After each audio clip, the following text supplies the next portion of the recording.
Welcome and thank you for tuning in. Liverpool Football Club picked up a fantastic result in the first leg of the UEFA Champions League knockout stage in the round of 16, taking on Inter Milan away from home, and the Reds went into Italy and earned a 2-0 victory. Bobby Firmino, Bobby Dazzler. What an incredible header he scored. Did not even have a view of the goal when he scored it. Just incredible control. It's the type of goal that very few players are capable of, and he's probably worked on it countless times in training. But even with hundreds, if not thousands of repetitions over and over with that type of header where your back's to goal practically, there's no guarantee that you're going to get it done, in the 75th minute in the knockout stage of the Champions League. I think it will go down as one of his more memorable Liverpool goals, and Firmino has sure scored a lot of them. And Salah did great to make the most of his opportunity late on.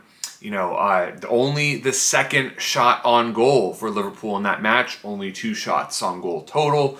But when you score both shots on goal, sometimes that's all you need. Inter really pressured Liverpool today. They pressed the Reds just as the Reds pressed the home team, and it was a remarkable match of football to watch. Liverpool plays the most exciting brand of football imaginable, with so much attacking and creative flair and pressing high up the pitch. Every inch of the pitch is fair game, and it feels increasingly rare to see Liverpool go up against opposition that is willing to play the same type of style that Liverpool does, because most teams have accepted that they don't have Liverpool's talent and chemistry. Big props to Inter Milan for having the courage to go out and press Liverpool, to attack Liverpool, and try to play the Reds straight up. It makes me more inclined to hope that Inter goes on and wins Serie A. Not that I particularly care about the Italian league, but Italian football is predominantly dominated by the dark arts. And other than a questionable follow-through from Arturo Vidal on Sadio Mane in the first half, I didn't really see all that much dirty play. I just saw an Inter side that was ready to fight and battle and could have easily played Liverpool to a 0-0 draw. Part of me thinks that this 2-0 result is a cruel one for Inter Milan, because they have an absolute mountain to climb going back to Anfield. They're going to have to score 3 away goals, which is almost, and I say almost, impossible to do. I'm sure everyone thought Liverpool had no chance before going back home and following the first leg debacle against Barcelona in 2019.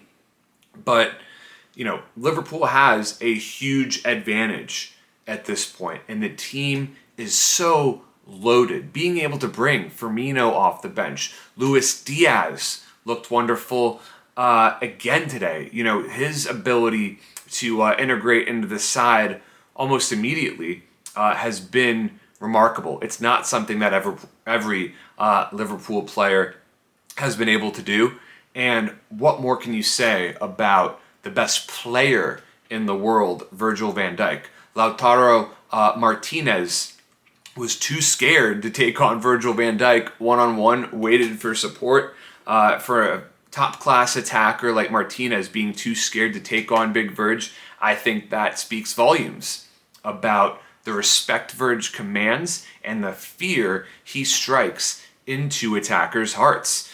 What really put Liverpool over the top and made this club the class of world football were the additions of Virgil van Dijk and Alisson Becker. Jurgen Klopp had not won a trophy until those 2 lads arrived, and it really feels like they have made all the difference. And Jurgen Klopp showed a lot of confidence in Harvey Elliott today. Today, Elliott became the youngest Liverpool player ever to start in the Champions League. He began his senior career, I believe, at 15 years old. He's already experienced so much between Fulham, signing with Liverpool, going on loan to Blackburn Rovers, suffering that horror injury, scoring in his first game back. What a journey Elliott has had so far. I love Harvey Elliott. He is the boyhood Liverpool supporter who grew up to play for his beloved team. I mean, I shouldn't say that has happened in many cases, of course, but you see what it means to Elliott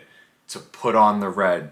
It means everything to him. And with Liverpool taking this 2-0 lead back to Anfield, the Reds are primed to fight for number 7. Thank you so much for tuning in. And if you've watched for this long, you might as well subscribe to my channel.